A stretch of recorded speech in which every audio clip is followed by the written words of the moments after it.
sometimes, when he got really angry, it felt as if there was someone choking me, as if he was choking me.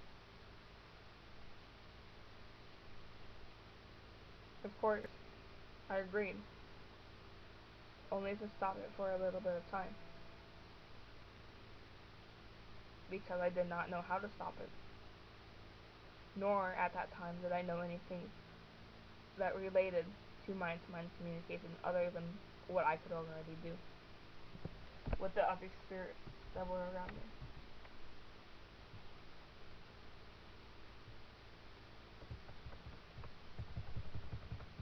He had friends to help him too.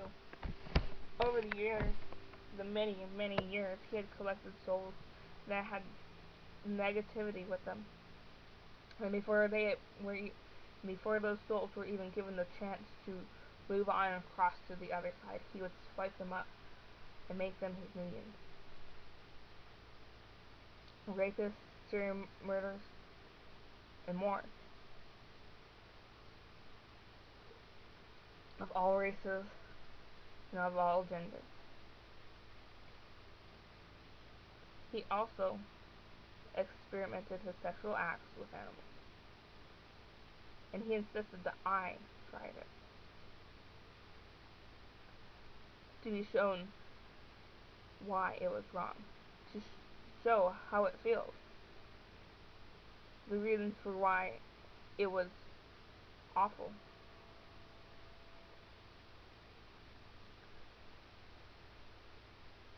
And then he would have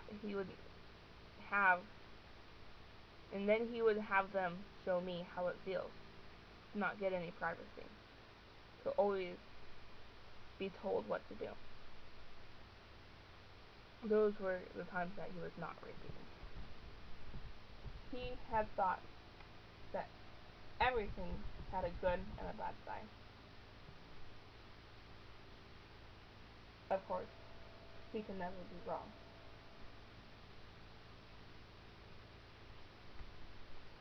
And at this point, I had had enough.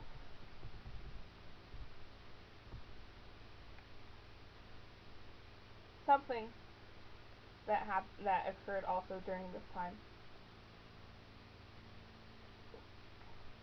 Some of the things that I had already believed or um, thought were true was that the fact was one of the ideas that names have power. This is usually used in the vampire culture, especially with humans. If a human was to know a vampire's name, they'd be able to call them, and they would always be able to call them. And because of this, names have power. One night, towards the last week, the third week, in the middle of the night, I had started to do lunges, physical steps towards me being an individual, towards me being stronger, the strongest, no, to not being controlled during this time.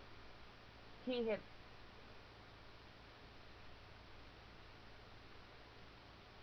had come to a point where he had convinced himself and had convinced the energy around him to multiply.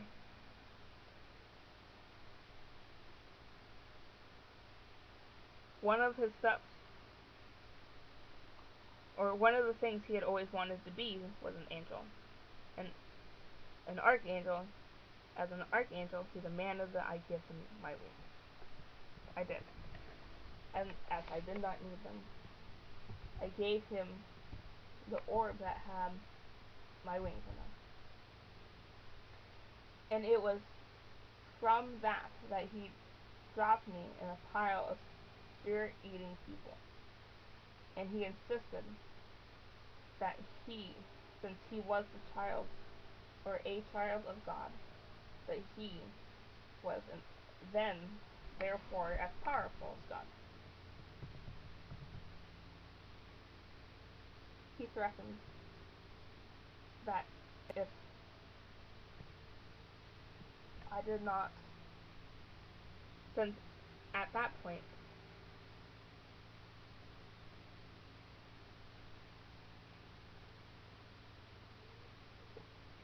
at that point, he decided that the lessons would still continue. But that night I had had enough. That night, when I had started to do the lunges, he told me about something, and it made me upset. I didn't want to be with him.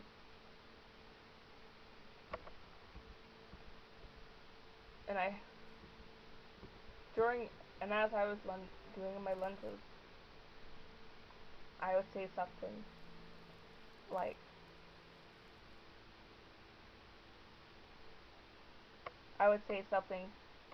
concentrating so hard. For example, I am powerful, I am good, and I am able to continue living as how I want to. I empowered myself, concentrating and stepping into the action.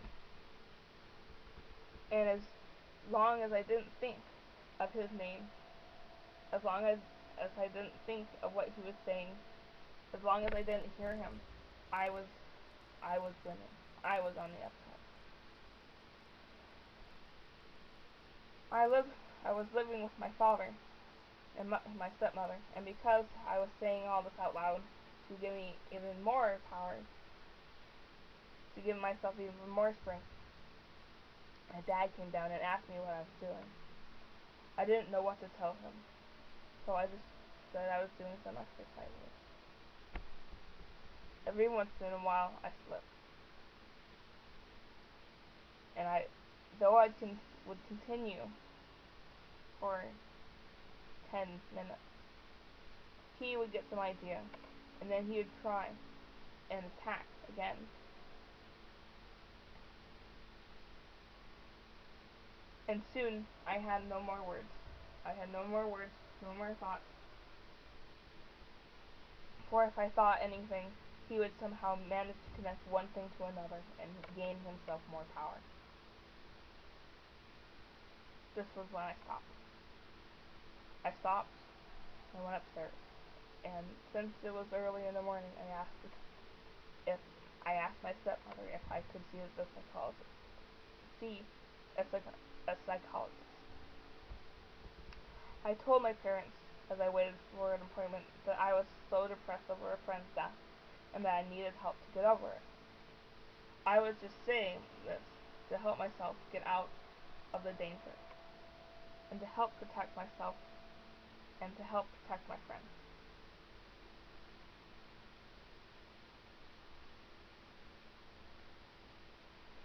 When I got there, I told her how bad I was feeling, because I had feared that if I told anyone what I was really thinking, I would get remorse. During this time, I never really felt like he had succeeded in possessing me, and that's why I do not think it was a possession,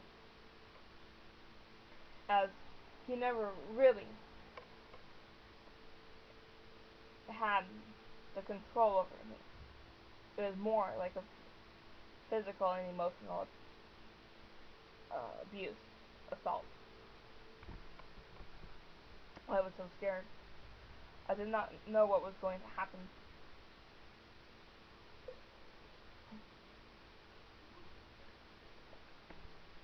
Anyways, I was told by the psychologist that I was seeing, or psychiatrist, sorry. I was told by the psychiatrist about that they had a bed in a hospital in the psych ward if I wanted it. I said yes, I did.